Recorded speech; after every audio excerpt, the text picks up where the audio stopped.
Hello, everybody, and welcome to the Penalty Loop Podcast, a podcast about biathlon by Jordan Gottschalk from Penalty Loop and a regular guest, RJ Weiss from Biathlon Analytics. Campbell, you are back, man. We are happy to have the man who I think is the most interviewed biathlete in the world right now. I think I've seen about 17 different stories pop up recently about you being interviewed. So we're happy to be able to get a moment of your time.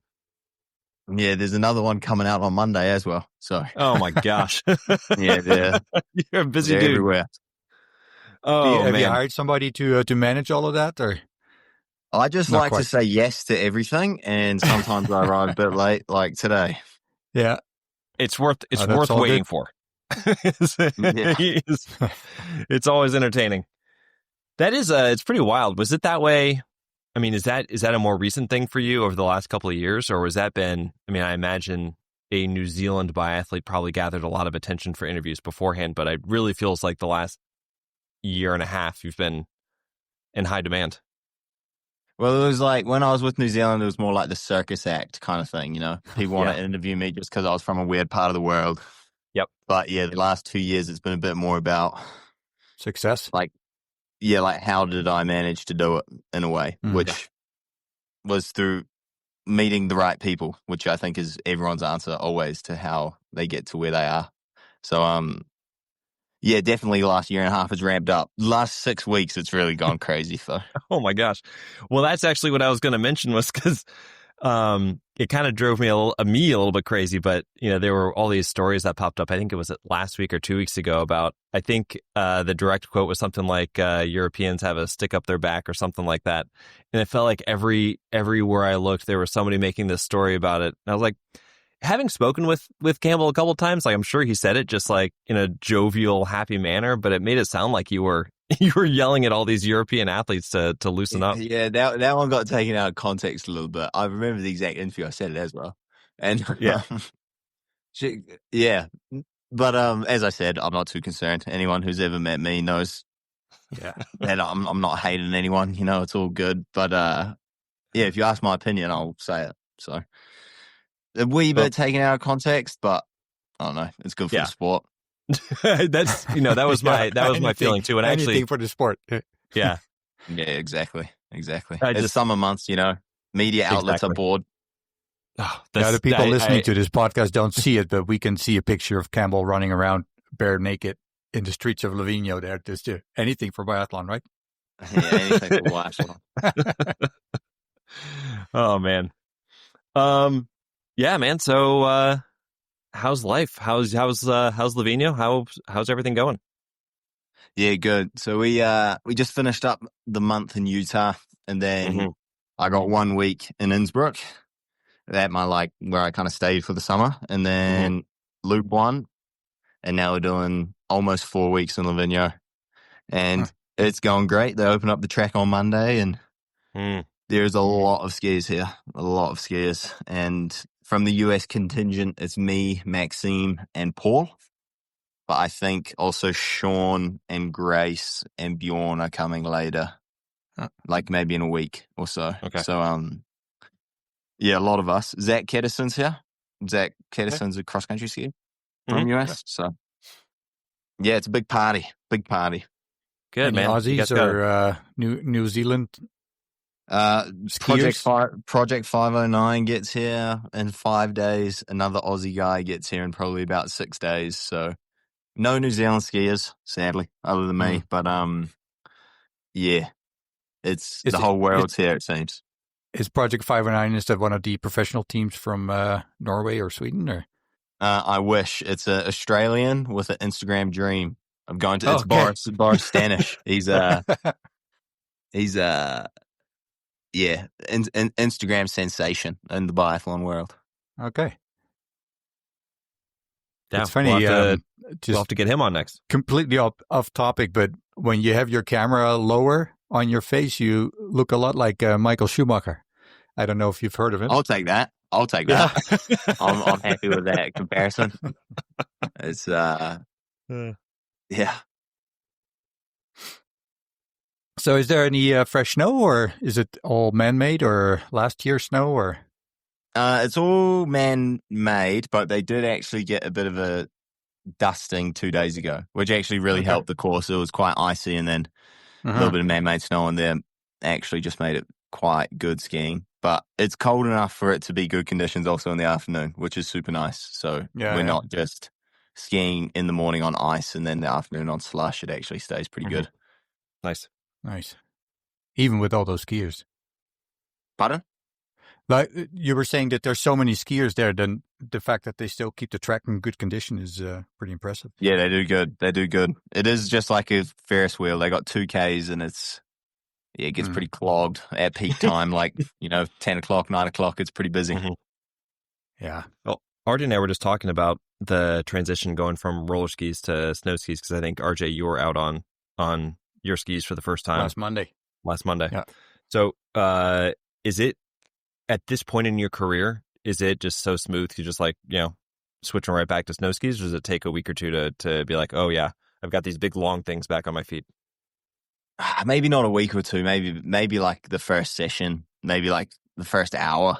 But also I've jumped back and forth a lot with being from New Zealand. I've, done that change a bit more than most because I get to do it, twice a year instead of once a year. But yeah, so it doesn't feel that bad this time because I was skiing in New Zealand probably 2 months ago. So it's not so far away for my body to remember what I'm doing. Which one do you prefer? It's a silly question, isn't it? I'm a biathlete. I do. I know, yeah. But in Loop 1, you were also a biathlete. That's a great point. I prefer skiing. I think I'm also better at skiing than roller skiing as well, to be honest. So, speaking of Loop 1, there was a video of you, I think, testing out the range there, doing a little hop, because I think it was out over the water. I couldn't tell. Yeah. How close did you get to actually falling in? Were you several feet away? So the whole range was over water, and even from one mat to the other. Know how there's like a bit of space there from one mat to the other. That was just water. That was, so it was pretty really weird. It was really weird. It was if you fumbled with your poles or something, or like if you dropped your magazine over the front, it was just in a pond. Like, you're not getting that back. So yeah, I was a bit tentative, honestly, going out the first time on roller skis, because you're coming in fast and roller skis. I don't have as good control on those things as I would like, and especially braking is always tricky, right? Yeah, and how many times in roller skis do you come in too quick to the mat, and then you're just doing this awkward thing, and you kind of.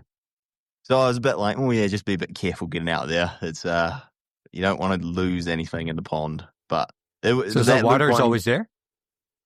Yeah, the water is always there, which is kind of nuts. No fish jumping out or any. Well, I guess now with all the copper or whatever the shells are made of in there, there's probably not that many fish anymore. Yeah, it was definitely pretty surreal, but it makes sense. Water's flat, it's pretty. Yeah, it's flat. Was the reflection bothering at all? Nah, not at all. It was actually kind of like they had walls on either side, and then like a bunch to stop the lead if you shot up. So it was actually like super sheltered in there with wind and sun and everything. It was really well set up for that, like good shooting conditions. What do you think shot like shit anyway, just because it was a stressful situation. But that was through 100% fault of my own, not environmental factors. And they were using those new targets, right? Yeah, the targets they cleared really slow, which was quite weird. It was like you had it, like I thought I missed a bunch, but then they just turned white after. But you also don't have that sound, right? Of the sort of the shield tipping over, if you want to call it that. Yeah, it sounds like you know more than me. All I noticed was that it just was quite a big delay from hitting the target to it going white. Like every target was slow, like a split shot. It was like yeah. So, have you heard anything if they're actually looking into using that at the World Cup? Or I don't even really know what you're talking about when you're talking about different targets. I'm not a master. I'm not. I try to hit them, but other than that, I don't really know. I think it's a new system from, is it Kyrkonen or something like that? One of the main target makers. Yeah, I know Hora is the main one, but other than that, I'm not so sure. Because these are, the advantage, I guess, of this system is that you see instantly where the target hits or where your bullet hits the target. Yeah. No, that was cool because yeah, like even as a spectator, it's super cool to see the shots where they were going, which is quite nice. Yeah, I think it would take quite a bit of adjustment to not hear the typical sound of a direct hit. Yeah, for sure. There was a lot of other sound going on at that race. Oh, I suppose, yeah. Yeah, plenty. Yeah. Sensory overload. What'd you think, man? Is that something that you think is going, like, was there something there to work with? Could you build it into a more consistent type of event, or do you think, maybe not?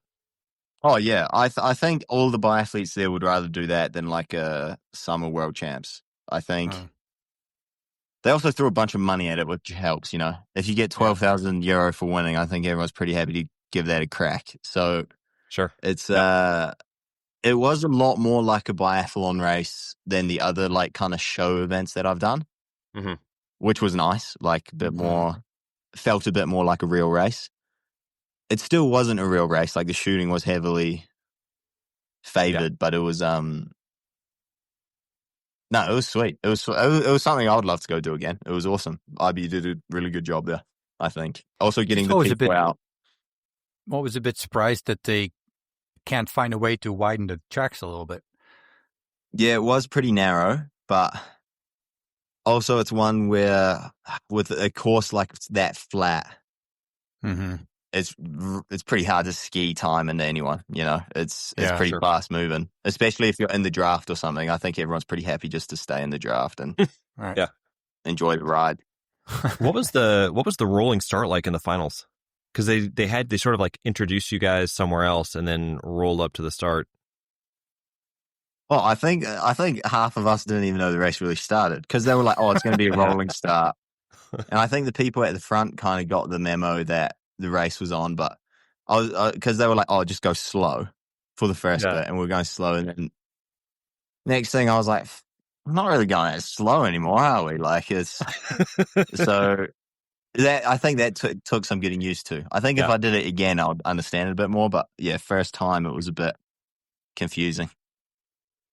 Is there a chance you also got the memo, but maybe didn't read it all the way through? Yeah, probably something like that. Well, I will say, to be fair, watching on TV, I also didn't know when the race started because you guys were sort of like rolling up there, and then I was like, I think they're actually racing now, but I can't tell because like the clock didn't pop up right away. So but I also think that's why at the start it was going real slow. Yeah, and I was way back on 12, so I was kind of like, if I just because then when we got onto the actual racetrack, we were racing the first like heats and stuff. I was like, well, surely we're racing now. So then I was like, I can just move upside quite easy.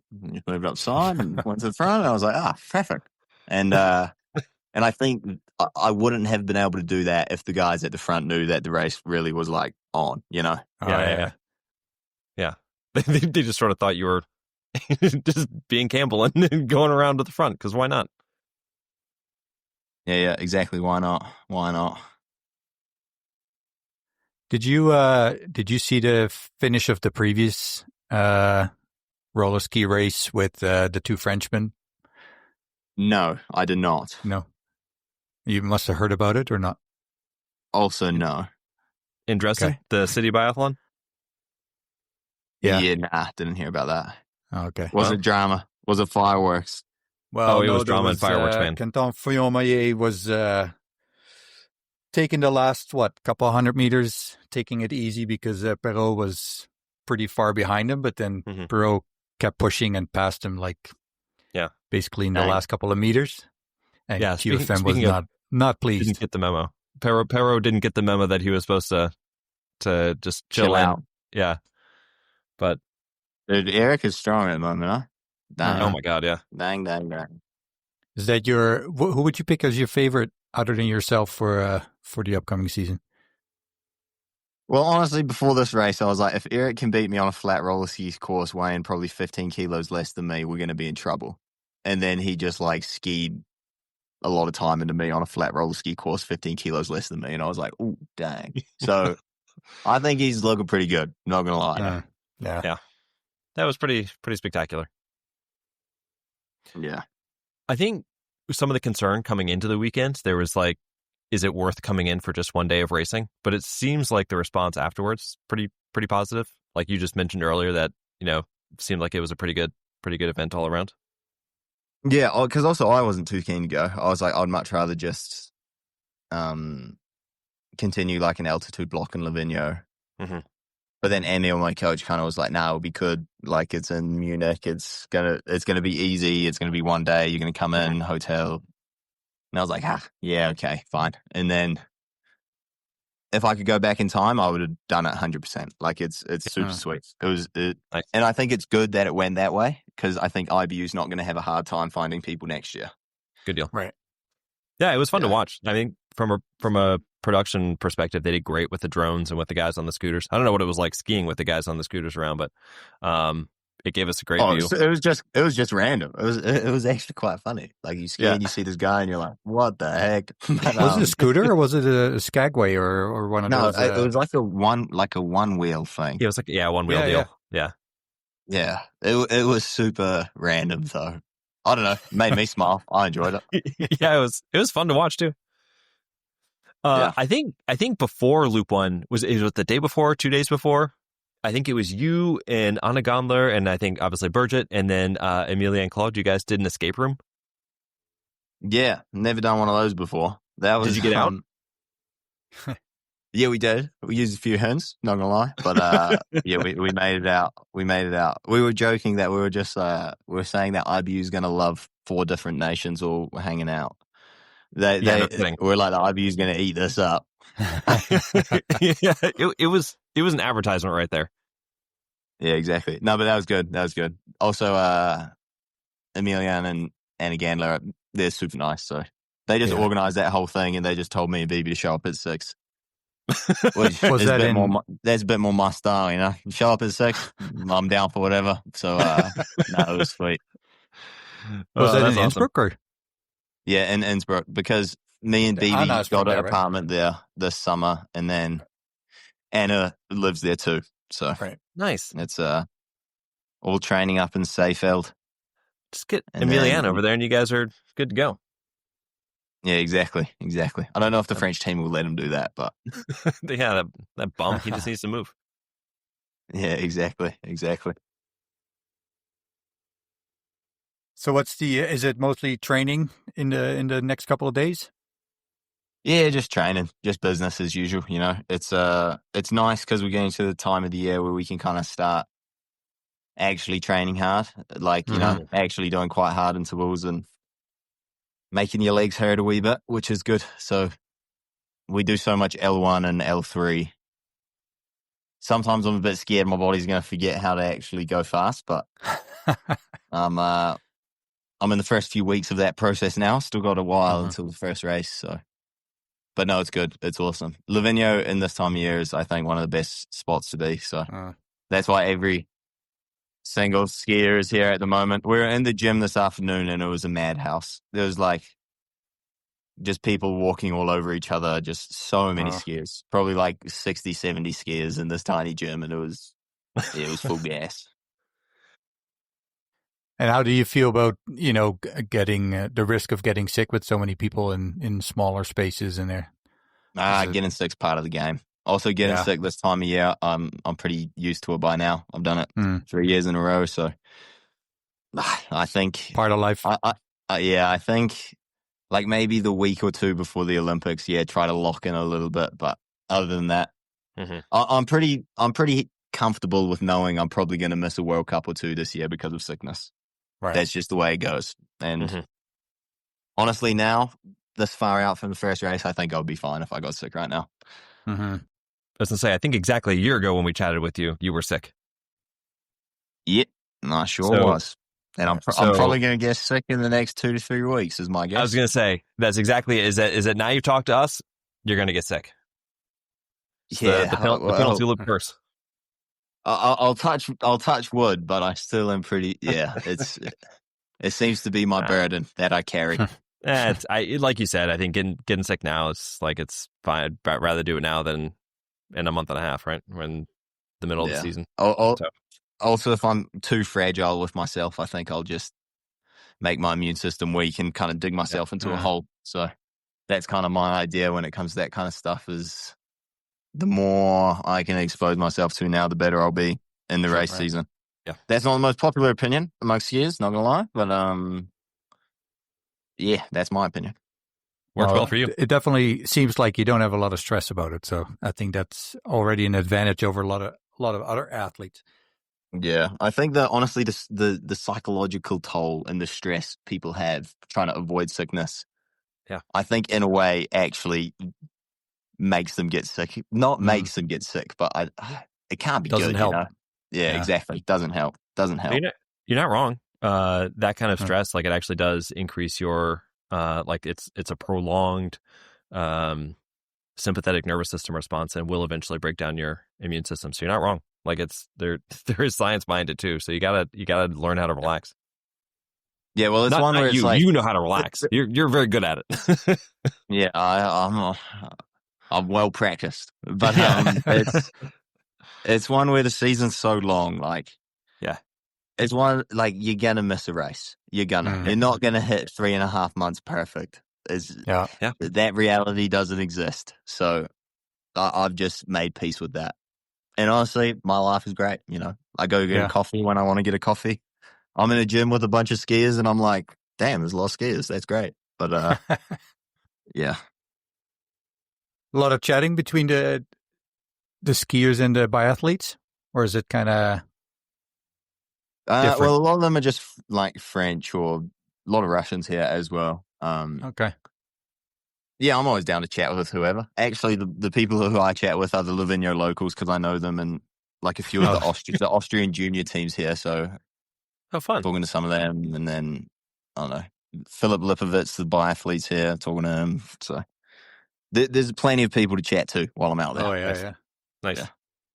How do you feel? I was going to ask her. Oh, go ahead. RJ, you keep interrupting me. You got to be quiet, man. Well, I was just going to ask, how do you feel you're doing this year versus last year? Like, where your body is in terms of its prep? Obviously, we know last year started out gangbusters. So, like, do you feel like you're making the same gains, or are you kind of, I don't know. You tell me, where are you? It's a difficult question because I think it's always hard to know until you put a bib on and the skis on your feet and you're on a start line. But I feel great, honestly. I think I'm in a good spot. I'm pretty happy with this year's training. Whether or not that's just me like being ignorant and thinking I'm better and I'll be worse, you know, because there's always that. Like maybe I did actually just forget how to train and I've just lulled myself into this sense of false security and I'm just going to get toasted this season. But knowing that is also a possibility that's happened. I hope it hasn't, but it might have happened. I think I'm in a good spot. Like haven't really been super ill or super injured, which I think is all you can really ask for. And feel like I got a good training in and good altitude blocks, good intensities, good L1. Like if something goes wrong this season, I'll have to have a good long think about why I went wrong because at the moment I wouldn't know. If that answers your question, I hope it did. Perfectly. So when you say L1 and L3, are those what some people call zones, the training zones?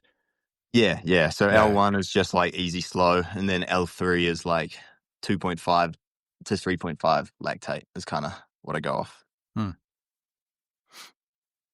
Do they still do that with the little puncture in your fingers, or do they have different ways of doing that now? No, the little puncture in your finger. I got two little punctures in my finger this morning. I was in zone. There you go. 2.9 and 3.2. Look at that. So, we take lactates and just go like that. But, I think, I maybe had 2 or 3 sessions this year I was out of zone, but that's pretty good considering how many sessions we do, I think. Yeah. What's the highest you've ever seen for yourself? It was in Utah. Oh. Cliffhanger. An 18.6. 18.6. Holy hell. Yeah, getting up there. I don't think that's good to go there. I don't think it's No, good that's to do bad. that in training. I think So it takes too much of a toll. But yeah. there is, in the hospital, we measure lactates to measure how sick somebody is.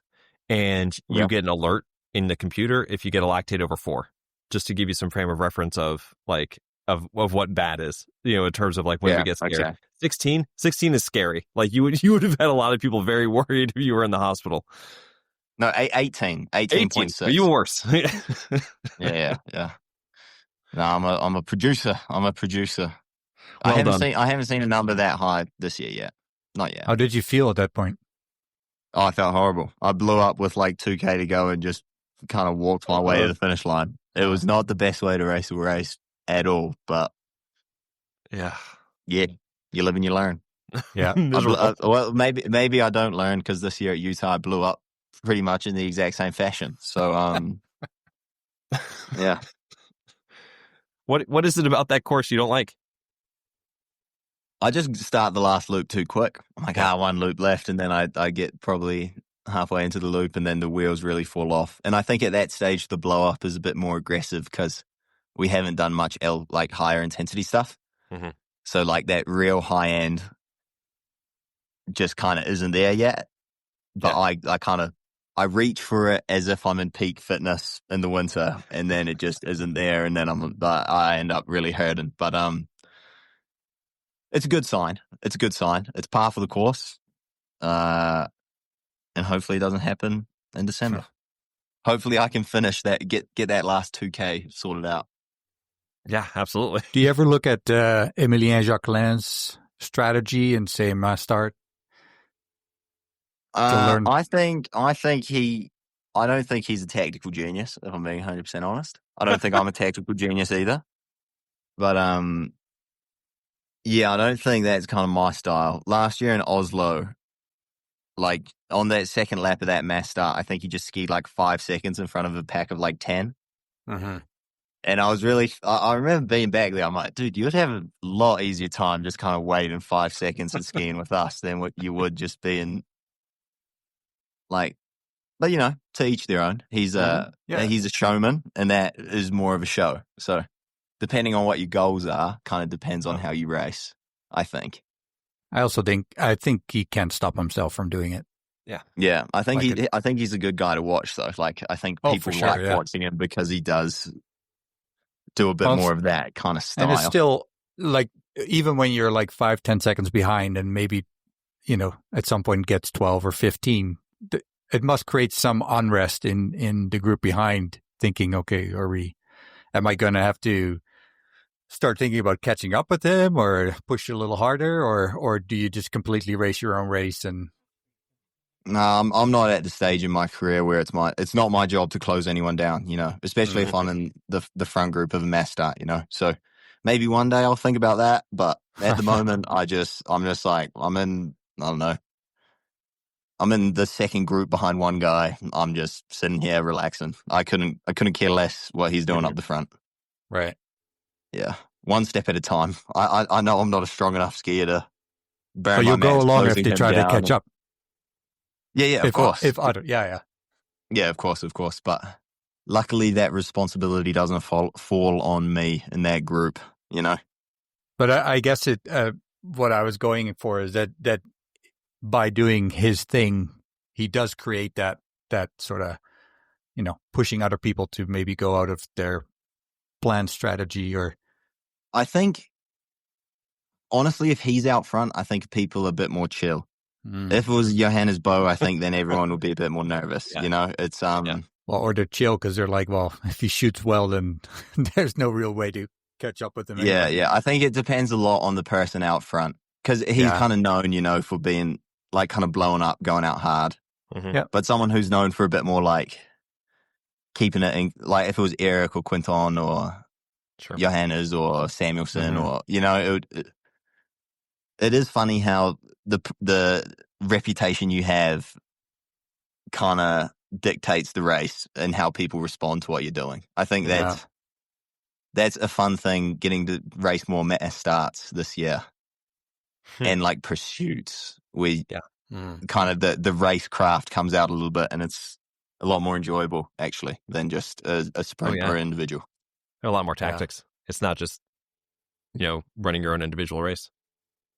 Yeah, exactly. But even like an individual race, like there's still a little bit because you can get rides, but it's a lot of it's just dumb luck, If you get behind the right person, you're lucky, and if you don't, you're not. So, no, it is good. It is good.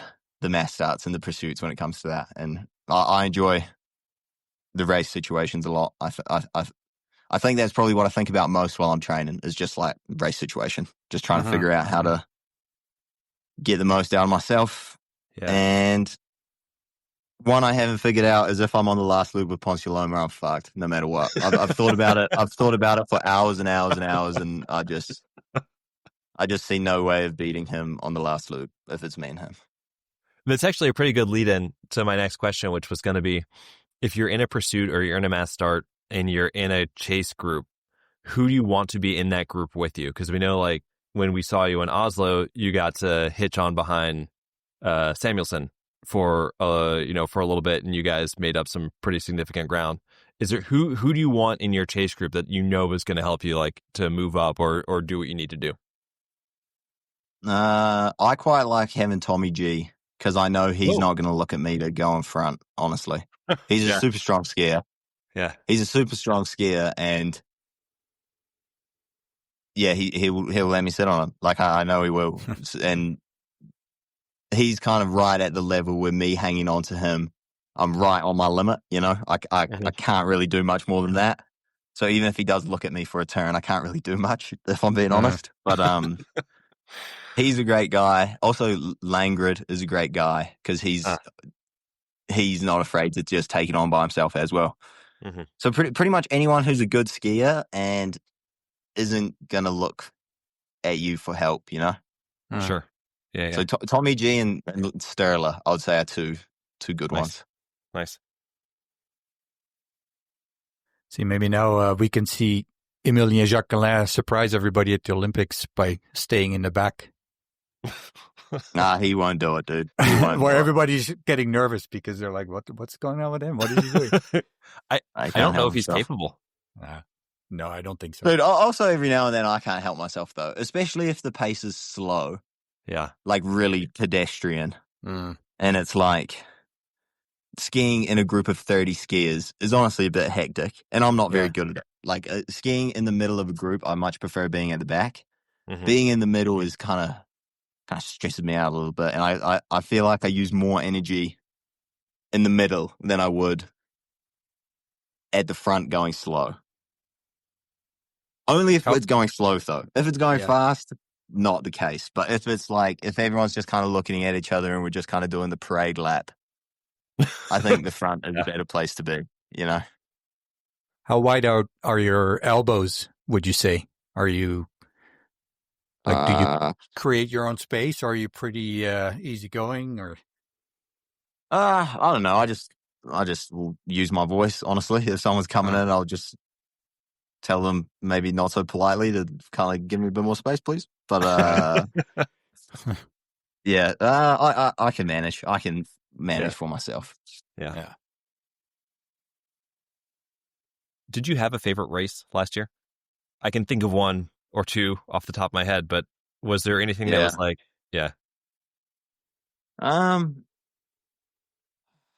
honestly, I think the mass start was my favorite one, to be honest.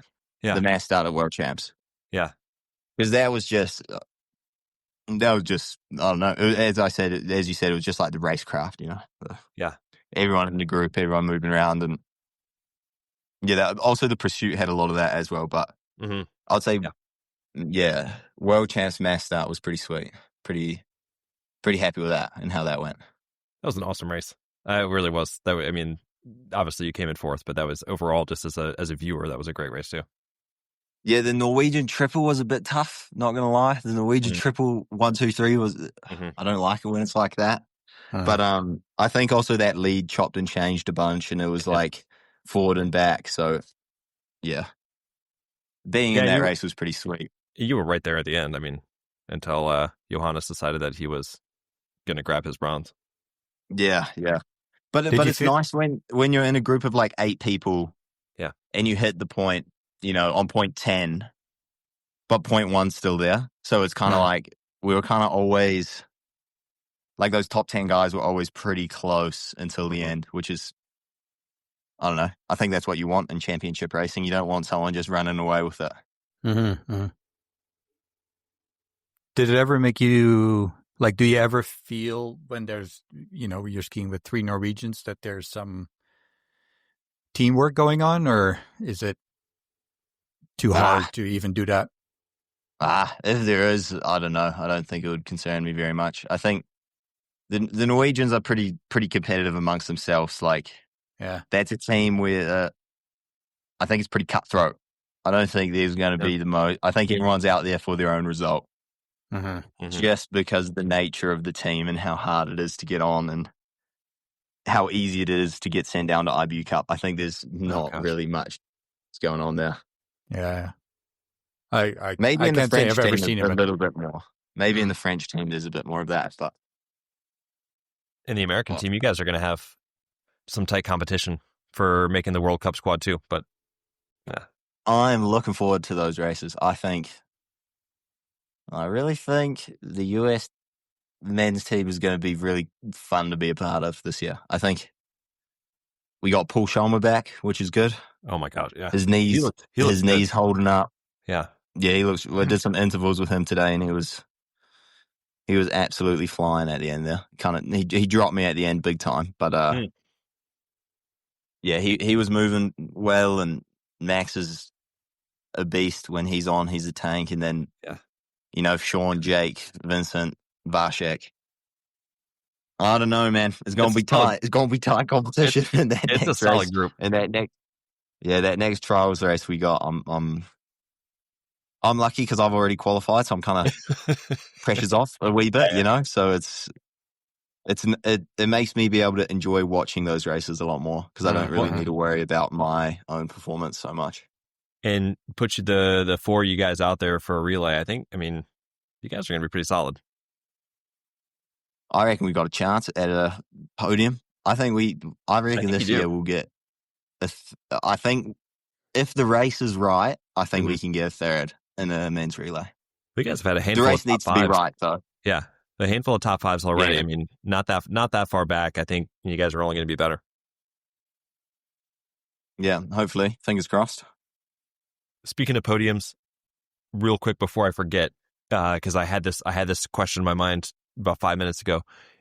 I'm sure you've seen the picture of yourself when you hit the last shot, or you hit the last shot in the pursuit race from Worlds last year. Yeah. Did you like blank out at that moment because you're like, holy shit, I did it? Or was it like, do you remember what you thought? Yeah, it was just like that. Holy. It was one where coming in, I just told myself, I was like, Campbell, if there's ever a time to shoot clean, like now is the good time to do it. Like, don't. I was like, to the powers that be, if there's ever a time for me to hit 5 targets, I'd like it to be right now. Yeah. And then, then I hit it. I was just like, holy shit, I'm going to get another medal. It was. Oh man. Yeah, and that's why the pursuit is so much more fun to race, because you have that moment while you're still racing. Mm-hmm. Like, it wasn't crossing the finish line and waiting 20 minutes for everyone to get in. It was like, oh yeah, dang, it's happening. Yeah, you got to actually. Well, we talked earlier about sometimes being eager to go faster, but at that moment, I can't imagine that you were able to have a lot of control over what you were doing still, that last ski. No, I think I managed, honestly. Because I was leaving, I was like, Campbell, the most stupid. If you want to look like a real idiot right now, you're going to go out fast and blow yourself up. Like, if you really want to look like a twat, that's what you're going to do. So, I was pretty disciplined around the first half of that loop. And I said, once I get to the top of like the second climb, then I can give everything I got. But it was definitely kind of, trying to keep things under wraps for the first half of that loop. Because the first half of that loop, Eric was behind me and Johannes was in front of me, and they both put probably like 3-4 seconds into me in the first half. And then the second half of that loop, I put time into both of them, like maybe, I don't know, 10 seconds or something. So I did manage to actually keep my cool.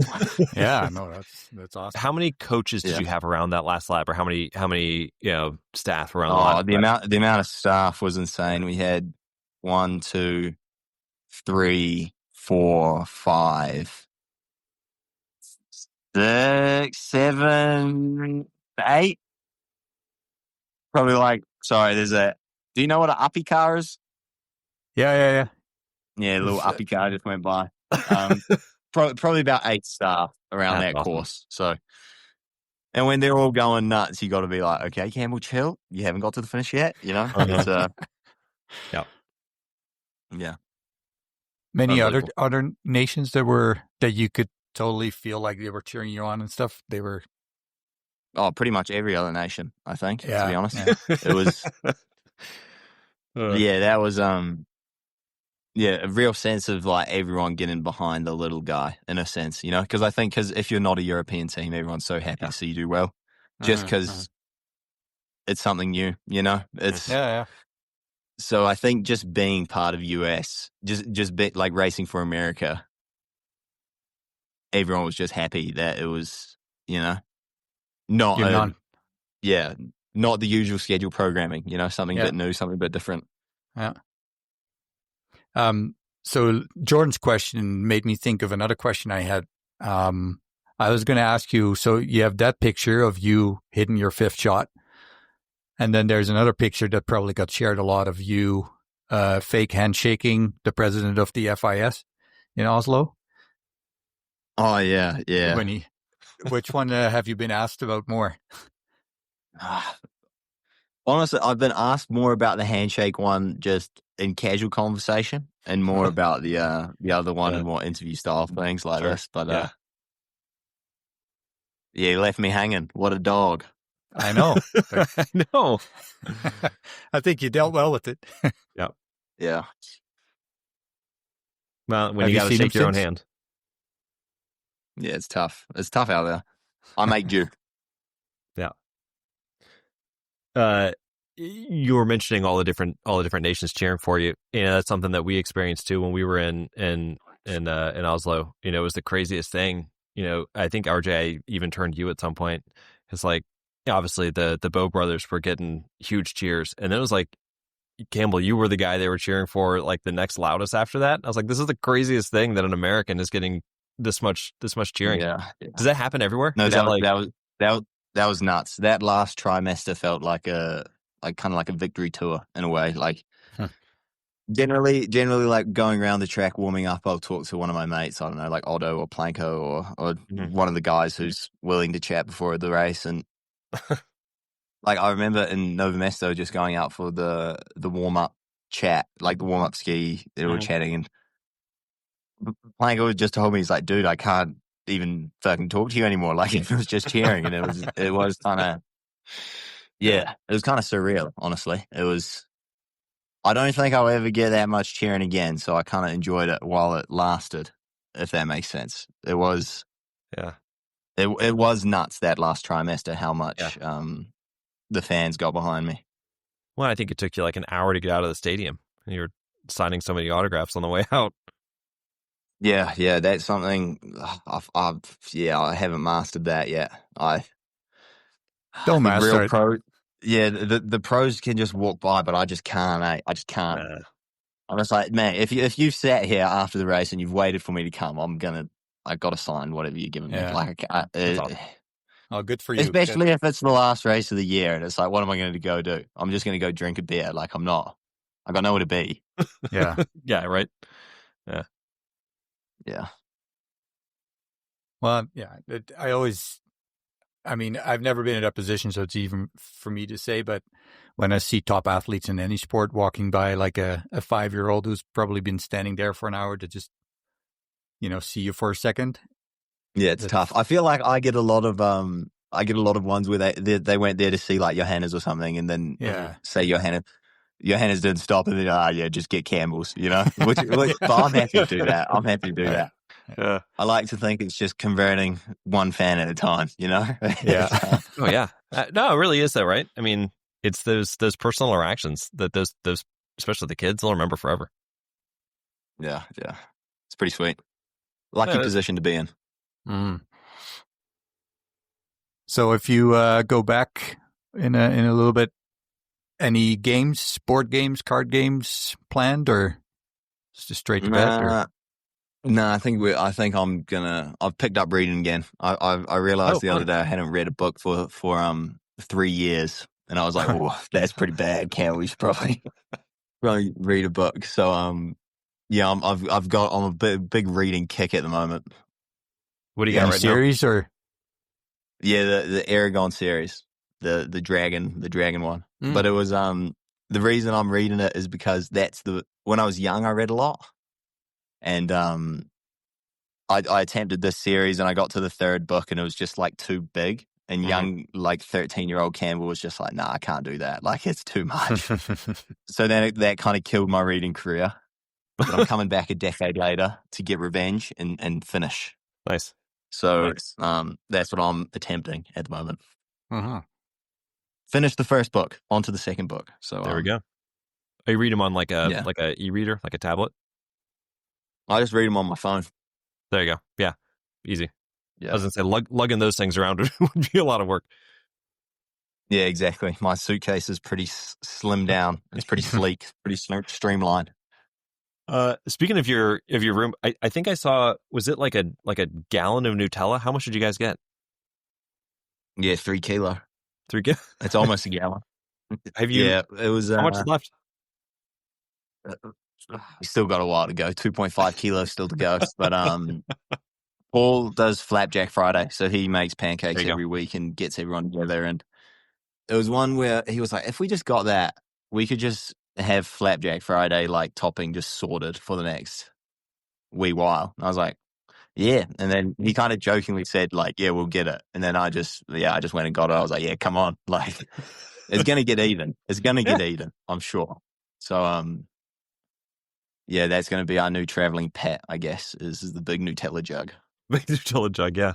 Yeah, well, hopefully. I didn't see the picture of it, but I can't imagine, like, do you have to get into your elbows when the last little bit needs to be scraped out? Or? Oh, yeah, I'd hate to see that thing trying to get the last little bits out of it. But it's, it's big. It's like a bucket, like a paint bucket, kind of. It really is. It's gigantic. It's really funny. I think you guys took a picture of... like peanut butter sitting next to it, like a normal peanut butter jar sitting next to it, and it like dwarfs the peanut butter. It dwarfs the peanut butter jar, right? Yeah. So, yeah, it's all good. fuel. It's all good. Fuel for the training. Yeah, it's one where I don't think, no matter how much of that I eat, I don't think I'm getting fat. So, no. All right. It's always the one where people ask if you're on a diet, and you're just like, nah, not really. It doesn't really exist, sadly. No, not with that. So Max made the burgers. Paul does the flapjacks. What's your thing? What do you got? Today I wasn't really on much, to be honest. I was kind of cruising. Just on general chat, I'd say. Just general. Yeah. Okay. All right. I'll say generally I'm on dinner, Max is on dessert, or Paul's on dinner. Max has done a lot of tiramisus. He's kind of been ripping the tiramisu here. All right. Nice. No lamb chops? No lamb. Getting lamb in Italy is expensive. No kidding. Yeah, we're on the cheap. We're on the cheap here. Yeah. So is that going to go all season? Like when you guys actually get into the season, are you responsible for making your own meals and all that? No, we get either catering or hotels. But yeah, there you go. Even if we're at catering or hotels, Paul will still do Flapjack Friday. He brings like a little hot plate round, and he carries the troops. He will be dearly missed next year. Not just because of the pancakes, also because of the person he is. But yeah. No, mostly the pancakes. Good team. Good. Yeah. Good. Yeah. Exactly. Good team morale. Or you can start coaching. Good Midwestern boy. Yeah. Exactly. All right, man. We've kept you outside in the cold. I mean, I've just been watching these clouds of your breath just encompassing you. So you got to be freezing at this point. So, RJ, do you have anything you wanted to get in before before Campbell's nose freezes off? No, I mean, I could chat for another hour, but then I'd feel guilty for having you stand out there. But really appreciate your time again. Absolutely. No worries. I'm happy someone else was late because I really completely forgot. And then don't apologize. Like, seriously, we're pretty loose about it. So that's good. That's good. We're just happy to get the time. We'll bother you at some point during the season, I'm sure. Hopefully we run into you if you're in Oslo this year again. Hopefully if you're there. Of course you're going to be there. We'll I could break my leg. No, that's not going to happen. Don't put it out there. Yeah. All right. Flirting with death. I love it. Yeah. Anyway, thanks guys for having me. It's always good to have a chat. Always fun. All right, man. All right. Take care. To see you. Go get warm. Yep. Okay. Cheers, guys. Ciao. Bye. Bye.